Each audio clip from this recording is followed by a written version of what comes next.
We are back for another episode of SJHL Insider. Thank you so much for joining us. My name is Jeromy Corrigan, media manager for the Saskatchewan Junior Hockey League.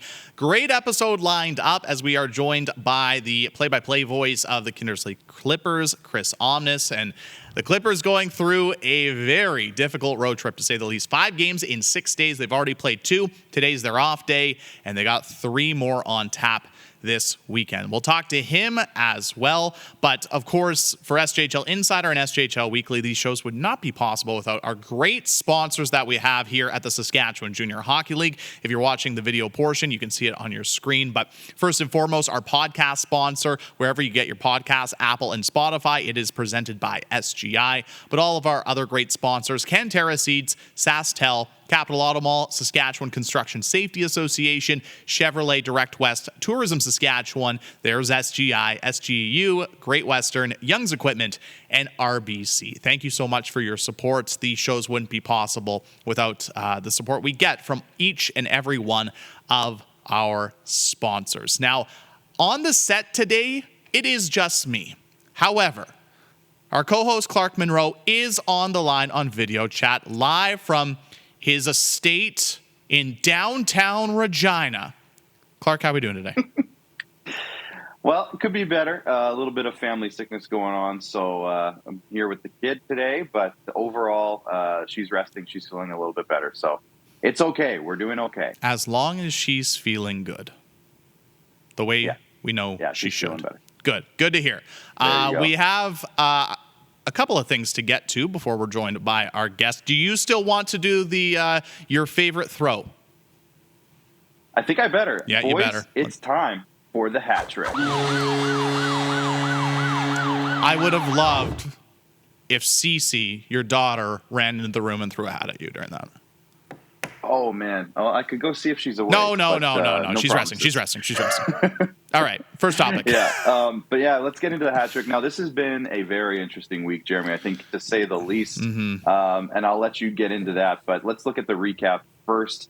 We got to look back at Tuesday. There was scheduled to be 2 games on Tuesday. There only ended up being 1, and it was a barn burner. So, and you watched that game very closely, Jeromy. What can you tell me about that? Yeah, it was a really good game, a defensive battle between the Yorkton Terriers and the Kindersley Klippers that Yorkton ended out squeaking out a 2-1 win in overtime against the Kindersley Klippers.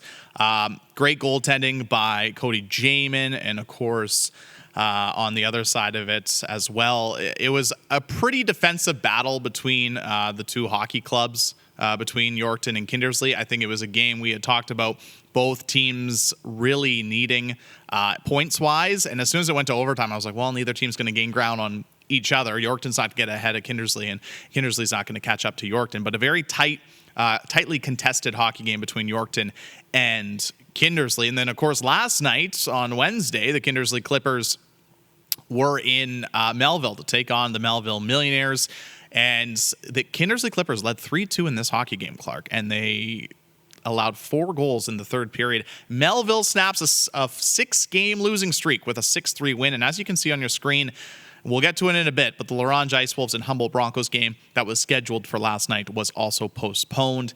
And when you look at that game last night between Melville and Kindersley, Clark, Kindersley had that game. They were playing very well through 40 minutes, but a tough third period. 4 goals by the Melville Millionaires. They snap a 6-game losing skid. Maybe let's just talk about the importance of that game for Melville, because they were in some very tight hockey games, and unfortunately, they weren't getting on the proper side of those results. And now they finally get one back in the win column that may cause a spark for them to turn it around a little bit. Yeah, absolutely. And we've been talking about Melville in that regard for quite a while now, is when's that little, that spark going to happen for them? And this could be very well it, a game where they were down and then they peppered Kindersley with shots. If you look, they had 25 shots in the second and third period. Right. It's 14 alone in the third period. And when you look at the highlights, even just the highlight clips that we put up on our YouTube channel and around our social media channels, you can tell. Thank you. You can tell that Melville really had some energy in that third period, and they were really putting pressure on to score those 4 goals. And they kind of came when I was watching, I was kind of watching the clock a little bit, and they kind of all came in a bit of a window. They didn't spread them out a whole lot in that third period. They came kind of almost in a burst, and that just kind of seemed like, okay, maybe those couple of guys that Melville added into that forward group, and throughout the season they've added a guy here and there. Maybe those guys are finally gelling a little bit and getting some chemistry. And that's a big game, like you said, like that's one of those games you can build around, because losing late and then winning that in that third period and putting it all together, that's something that can really spark something for a team. So we'll see if that's the case. They play again against Kindersley later this week. Yeah, on Saturday. I think going back to it from a Kindersley perspective, and we'll talk to Chris about this, but in my opinion, you kind of have two different ways that, unfortunately for the Clippers, they lost. On Tuesday, you are stymied by Caleb Allen in between the pipes for the Yorkton Terriers, who was outstanding in that hockey game. Kindersley had so many great scoring opportunities. And then last night against Melville, unfortunately, they just couldn't hold on to a lead. At one point, they led that hockey game 3-1. So unfortunately, it's two different ways that they've kind of lost in these games. And now you have a day off today, and then you're going to face those teams again Friday, Saturday, before wrapping up the road trip in Wilcox on Sunday. But only getting one, I think it must be a little bit disappointing for them, only getting one out of a possible 4 points to start this trip. Yeah, I can imagine, and I'm looking forward to hearing what Chris has to say about that. From his perspective, I think we talked about this at length throughout last week when we were kind of hyping up this Kindersley Clipper road trip, that any points in this road trip are important, but playing Yorkton and Melville, who are right around them, so close in the standings race in those first 4 games in 5 games in 6 nights, so 4 games in 5 nights. It's not an easy task. And for Kindersley, like you said, there's got to be some, almost like a gut punch, they were right there in both the games, and then it kind of just slipped away last second. So really tough way to lose. And maybe we'll see if they use this as kind of a, bulletin board material going into the next couple of games. We'll see if maybe this is a motivating factor. You talked about the standings, so let's get into point number 2 of the hat trick. Yeah, point number 2, we're going to have a look at the SJHL standings, top to bottom. Let's have a look up. at some playoff matchups as of today. Who's out of the playoffs, who's in, who's going to play who potentially. Maybe we'll get into that. But Jeromy, what stands out to you? Because this playoff or this standings board has had quite a shift in the last few weeks in terms of maybe the tiers system. It has. I think for me, what stands out is you look at the bottom half of the standings from 7 to 12, only being separated by 5 points. For the longest time, we were talking about the Kindersley Clippers and having so many games in hand. And now they are starting to catch up. And now you're seeing them only being 2 points, or rather 2 games in hand when it comes to teams like the Nipawin Hawks, the Weyburn Red Wings, the Melville Millionaires. But they have to make up these points. And same with these teams at the bottom of the standings. When you're playing those teams and you're playing them head-to-head, it's like it's a divisional matchup. It's a 4-point game. Those top 6 teams are looking really good. And we talked about it earlier. I think we talked about it last week. Those top 6 teams, they're going to be battling for home ice. It looks like those teams are going to be battling for home ice advantage in the first round of the playoffs. As you see that kind of gap between 6 and 7. And 7, obviously 1 through 6, and then 7 through 12, and Battleford's obviously out ahead of everybody else by 10 points. But when you look at 7 through 12, and that's why I think this week is so big for Yorkton, Melville, Kindersley. Kindersley plays 5 games. Yorkton and Melville each play 3 games, and they can really make up some ground on teams like Nipawin and Notre Dame, who are ahead of them. And now you can also, for Melville and Kindersley, for example, you can also potentially leapfrog the Weyburn Red Wings, who will not be playing this weekend. So, like, for me, when I look at the standings, I think that battle at the bottom is just so intriguing. Absolutely, 100%. Everything about those matchups this week and how those teams have been playing and their schedules, and the fact that the Weyburn game had to get postponed this week, and there's so many storylines going into those bottom 6 teams. Right. So to see the matchup with these 2 teams these last couple of days, like you said, that's kind of leading the way right now in terms of interest, because that top 6, they've been so good, and The bottom six, they've had some struggles, but each team in that bottom six, I'm talking about Weyburn and Notre Dame as well, Nipawin and Notre Dame as well, to add that and them into the conversation. They all have enough, I think, to maybe push themselves into a spot. So who's going to take that spot and who wants it more? And what moves might we see over the next few weeks leading into the trade deadline? Because we're getting closer, to that trade deadline. So is there a team that might think, I think we have enough. Let's push ourselves a little bit farther with a move. Which of those teams might sell to one of the higher teams at some point? We'll get to that later. I'm getting ahead of myself. You are getting ahead of yourself, really ahead of yourself. It's all building. It's all building into that storyline. To wrap up the standings talk, when you look at 7 through 12, those 6 teams and those final 2 playoff spots, it wouldn't surprise me to see any of those teams in the playoffs. And that's what's going to make this race. That's what's going to make this race very exciting moving forward, obviously, for the rest of the season. And like you mentioned, moving into the trade deadline, which is about a month and a half away. But finally, let's get into our final topic of the hat trick. And this one's a pretty exciting one for some young hockey players. Yeah, this was really cool. And topic number 3, of course, is a couple of interesting signings across the league. And we'll start off with the Humboldt Broncos. And the hashtag Stay Here, Play Here has been making an appearance a couple of times now, Jeromy. So can you get into this one? The Humboldt Broncos make a really interesting signing. Yeah, well, they signed their first-round draft pick from 2022, Matthew Van Blaricom. He is going to – originally he was signed, as our friend Rory McGoran tweeted out, he was originally signed to play for next year. But because of how well he's been playing at the U18 ranks – Scott Barney and company decided, let's bring him in now. And that brings it up to 5 16-year-olds playing full-time in the Saskatchewan Junior Hockey League. You have Riley Ash playing for the Melfort Mustangs, who's been outstanding. You have Brock Evans, who's playing for the Kindersley Klippers. We'll talk to Chris about that. Carson Cater, of course, on the Humboldt Broncos. How many times have we mentioned Carson Cater and how good he has been this season? And then you also, I think people tend to always forget about Eric Call down in Weyburn. So you have 5 16-year-olds playing full-time in the Saskatchewan Junior Hockey League, which is really exciting because obviously the league would like to see younger players getting into the lineup and getting that exposure. You talked about stay here, play here, and getting that opportunity to potentially, get in the lineup and make that jump to the junior A level.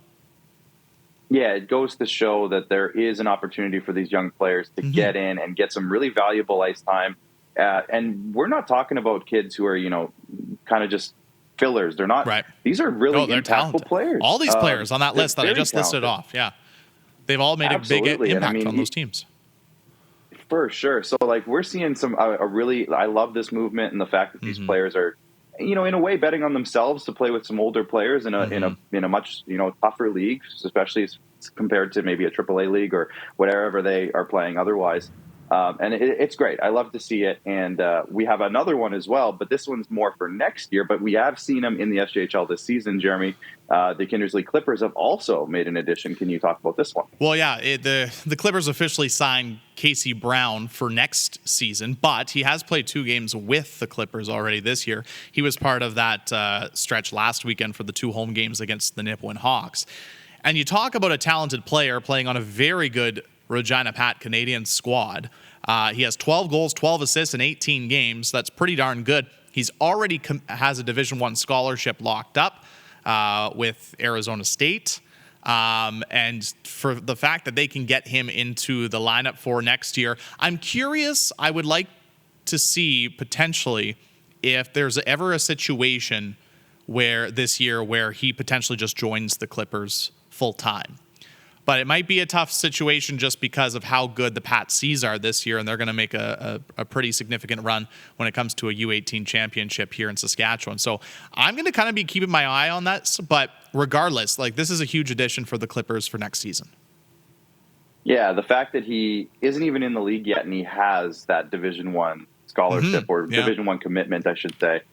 Very impressive young man, and from all reports, he did not look out of place playing in this league. So it's great to see another great talent, even if it's for next year, planning to make the SJHL home, and another Saskatchewan kid staying here and playing here, and we love to see it. It's exciting for everybody. We do love to see it. Well, Clark, thanks for hopping on for the hat trick. I really appreciate it. We miss you here in the studio, and send our well wishes to your daughter.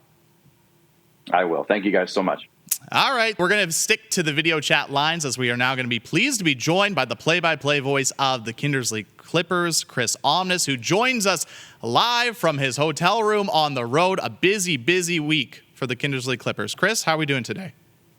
Oh, hey, I'm enjoying the best pierogies in the Saskatchewan, the Windy Acres Inn. It's good stuff. So it's unfortunate the Clippers are kind of playing off cattle right now, but things are looking up, hopefully. But the team is kind of having some defensive issues right now. One of the main reasons why they are lost last couple of games. I've been talking to most of everybody around, the coaches and everything else. And the main reason why they lost the last couple of games, in my opinion, and most everybody that follows the Junior Clippers, is defensive coverage. And the defensive coverage around their end has been very spotty at times. And they had a 3-1 lead last night against the Melville Millionaires, let that go away. But a credit to Melville, they came all the way back, played really well in the latter stages of the second period, and dominated that game from pretty much the last 22 minutes or so. It was all Melville, and they deserved the 2 points last night.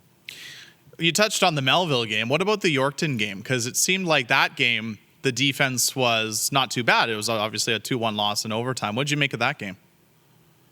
So what I saw, that they played a very good 40 minutes, and then all of a sudden the Yorkton Terriers, they turned it on in the third period, outplayed them big time, but that's a credit to their coaching staff and everybody else for coming down and coming back from a 1-0 deficit, tying the score. Rob Tash, with who's been awesome for the Yorkton Terriers, tied it up, and then they got an overtime goal, and they won that game 2-1. So Clippers got a point out of that, but I got to give credit to the goaltender on that one for sure for the Yorkton Terriers. He won that game for them, in my opinion. It was, just give me 2 seconds. Yeah, the goaltender was Caleb Allen. He made 27 saves on 28 shots, and he was about 15 of them were 10-bell saves. So I think Kindersley deserved a better credit that game for sure. But hey, that's just the way it goes sometimes. For sure. Clippers, after the first two games of this week, now 5-11, 1-4 on the year. What have you kind of made of the first 20 games or so of this season for this Kindersley Klippers squad? Well, their big problem right now, and it has been all the season, is they can't put the puck in the net at times. They have the lowest goals for in the league at 58 right now, and they have trouble scoring at times. Their best players are their goaltenders for sure, Cody Jamin and Logan Falk, but hey, they can't strap on the skates and go up and score. So I don't know what I can say about that, but good consistent scoring, but they're dealing with injuries right now as well. So that has a lot to do with why they are struggling, and they haven't had any consistency. Every time they try to get somebody in the lineup, they've been hurt. But the big good people for the leading players, in my opinion, for the Clippers right now are the Poplawski brothers. They've been awesome, Adam and Spencer. And then, unfortunately, they lost Logan Cox yesterday, and he's going to be out for an indefinite period of time.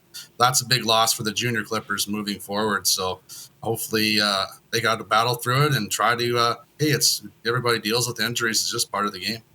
I know, speaking with head coach and GM Ken Plaquin at the beginning of the season after they won that first game against Yorkton, I remember him saying that, the team had been in a lot of hockey games to start the year, and they've been in a lot of hockey games this year.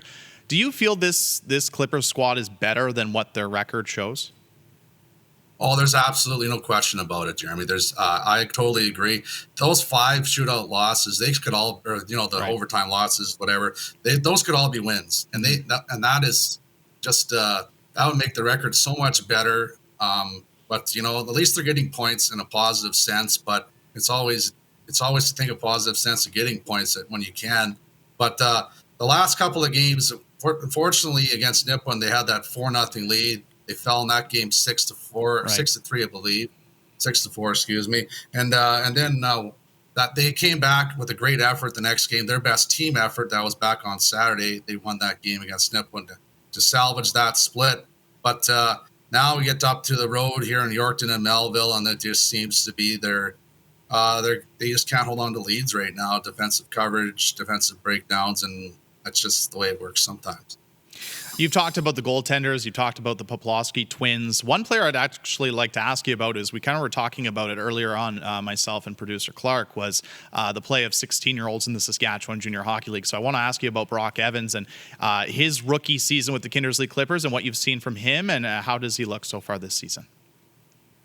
He does not look one step out of place. He's been awesome for the Clippers this year. He's actually played in the top line a few times with Aiden Bangs and Matthew Masoki, so he has looked not out of place. He's played really well, and like you're talking about Brown earlier, he's been good in his 2 games, the Arizona State product. So Brock Evans has not looked out of place at all as a 16-year-old, and he's been really good. Hard worker, goes and gets the puck. He's the centerman. He does his job.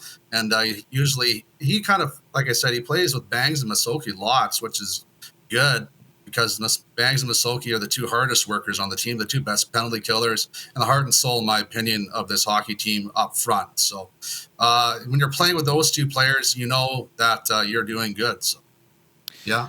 Now, moving forward, you guys have the day off today. The Clippers are off, but 5 games in 6 days is something you definitely don't see too often in junior hockey. It has been an interesting schedule for the Clippers this year. There's been 2 occasions where the Clippers have had 10-plus days off, and now you play 5 and 6.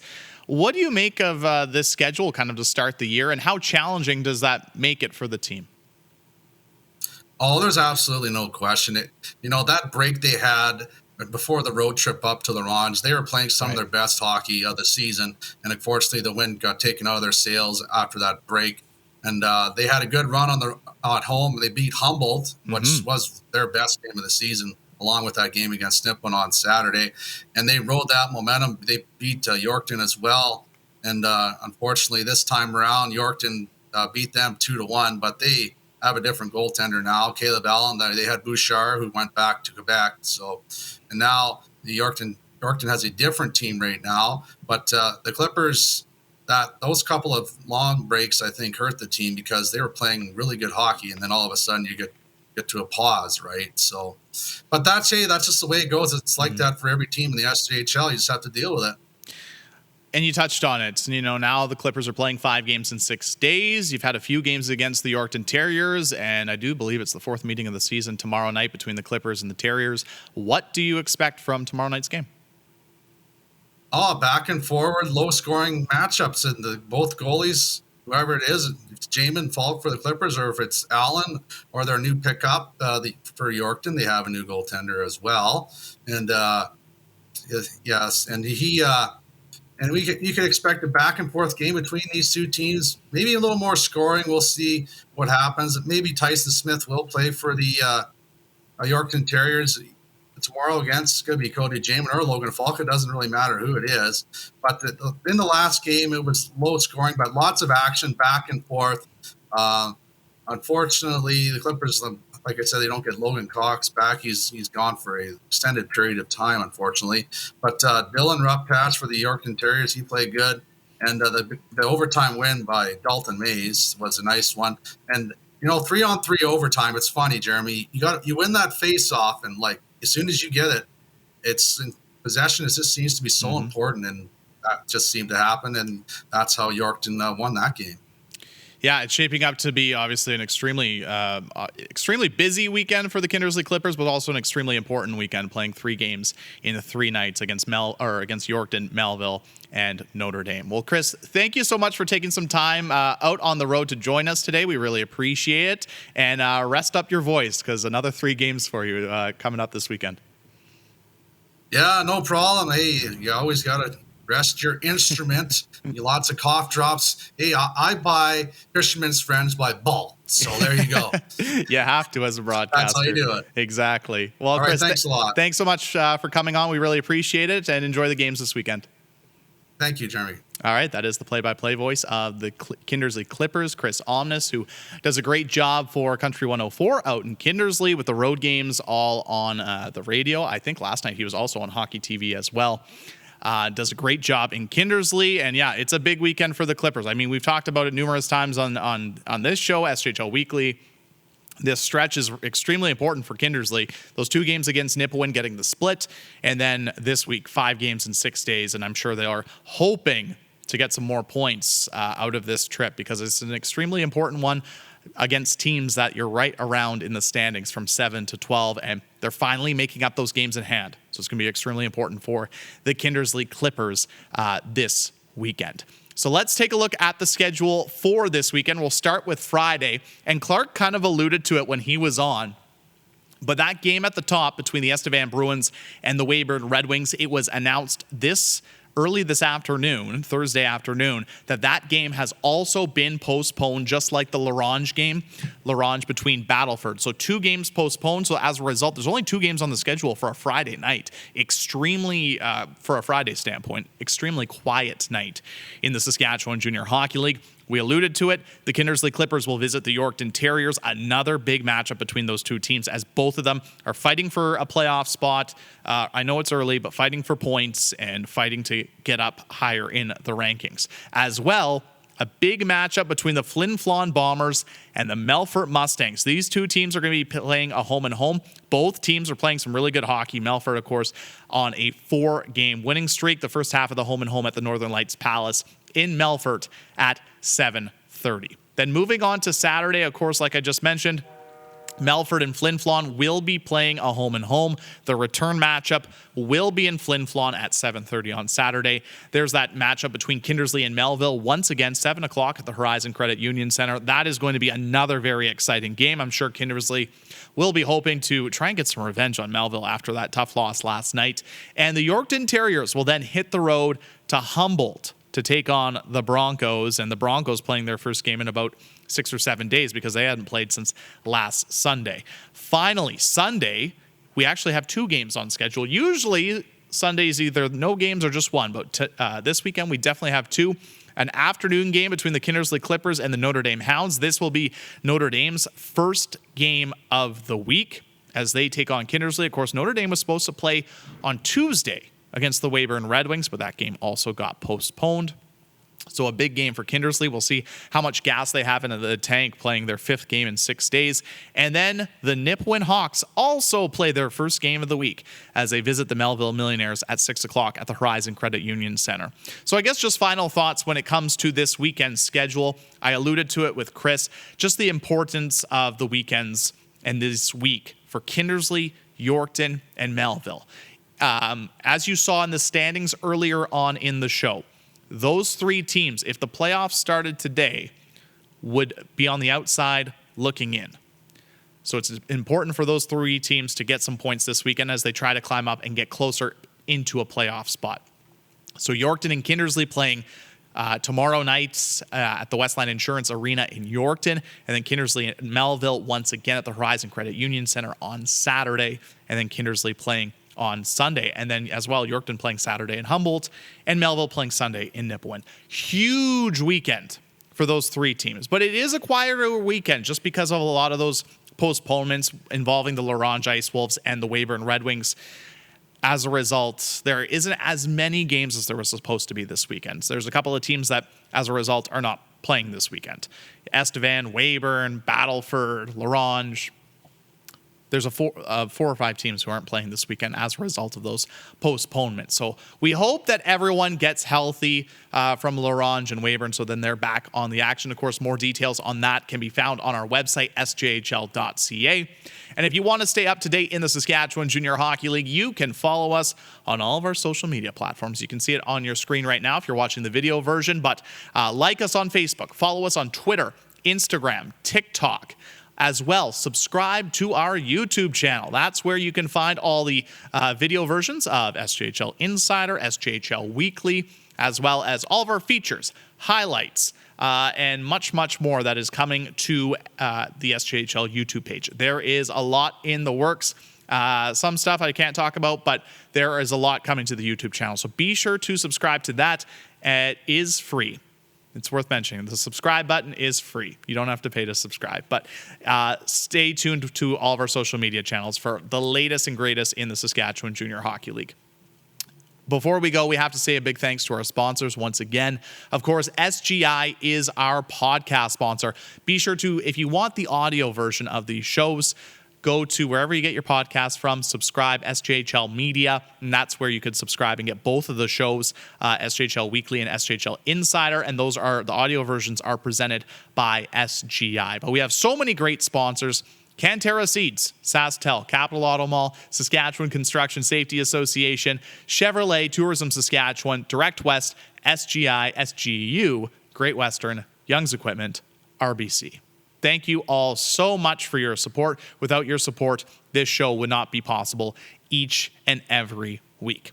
7 games on tap this weekend in the Saskatchewan Junior Hockey League.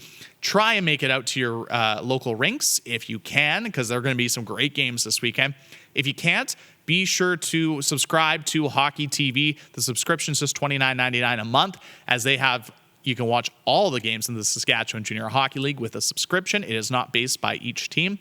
And if you can't subscribe, you can't make it out to the games, SJHL.ca, and of course, all the SJHL social media has you covered with all the highlights from this weekend's action. For Clark Munroe, Chris Omness, my name is Jeromy Corrigan. Thank you so much for joining us on SJHL Insider this week, and enjoy the games this weekend, everyone.